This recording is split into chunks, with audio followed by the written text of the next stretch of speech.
Mga kaibigan, 5:11 ng umaga ayon sa Philippine Standard Time at nagbabalik ang Panahon TV.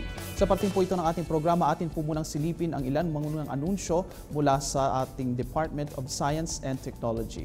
Itong linggo nga ay magaganap mga kababayan ng Department of Science and Technologies magdaraos ng week-long celebration ng National Science and Technology Week mula bukas, July 24 hanggang 28 sa SMX Convention Center, Mall of Asia. Magkakaroon ng ilang discussions, forums at iba pang activities sa pagdiriwang at maaari ninyong tawagan ang 920-0101 Local 2621 para sa inyong mga katanungan tungkol sa mga conventions na magaganap ngayong linggong ito.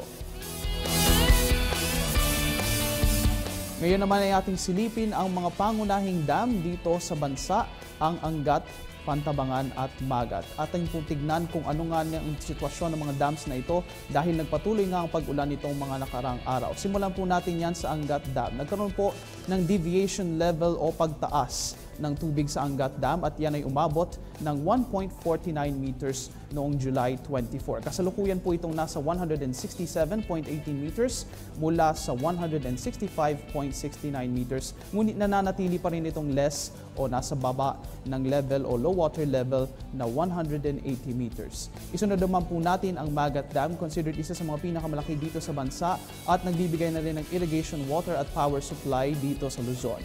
Nagkaroon din po ng pagtaas ang water levels ng Magat Dam at umabot nga po yan ng 0.20 meters. Mula noong July 23, ito po ay nagmula sa 168.48 meters at umabot sa taas na 168.68 meters mula kahapon. Nananatili pa rin itong higit at ligtas sa low water level na 160 meters.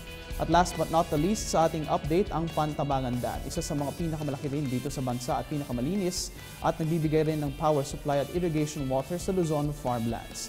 Nagkaroon din ng pagtaas dito sa may Pantabangan Dam at umabot nga yan ng 0.42 meters at mula noong July 23 kung saan ito ay 179.79 meters ay umabot ito kahapon sa taas na 180.21 meters. Ito ay malayo pa rin sa low water level na 171.50 meters. Mga kaibigan, ngayon nga nagpapatuloy ang tag-ulan, tinataya ng pag-asa na maaaring unti-unti nang tumaas ang tubig sa mga dams at bumalik ito sa normal.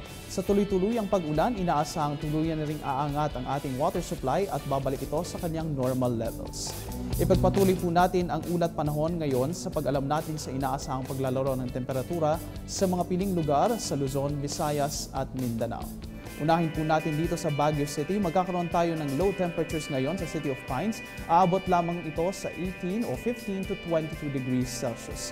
Habang nananatili namang mainit dito sa may Tuguegarao kung saan aabot ang lagay ng panahon sa 24 to 33 degrees Celsius.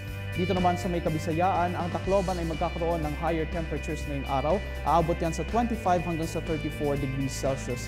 Habang dito naman sa Iloilo at Bacolod City kung saan magkakaroon tayo ng fair weather conditions ay magkakaroon tayo ng temperatures na maglalaro sa 25 hanggang sa 32 degrees Celsius.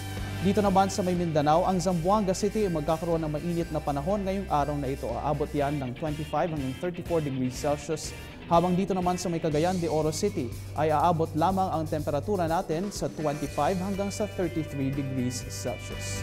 Kami po ay magbabalik dala pa ang ibang weather updates matapos ang ilang paalala.